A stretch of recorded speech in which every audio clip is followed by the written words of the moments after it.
Hey God, আমার মনের মকসুদটা পুরো করে দিও আল্লাহ। আমার মনের মকসুদটা পুরা কইরা দিও আল্লাহ। মানে আমার মনের আশাটা পূরণ করে দিও আল্লাহ।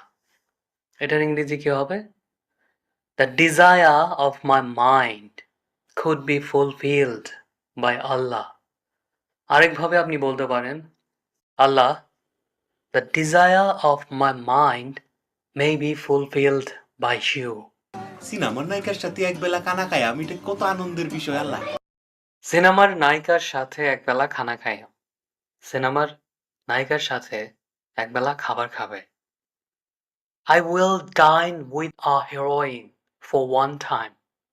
এটা কত আনন্দের বিষয়। এটার ইংরেজি কি হবে? How much pleasure it is, God. যদি আল্লাহ আমার মেসেজ যায় তাহলে মসজিদে মোমবাতি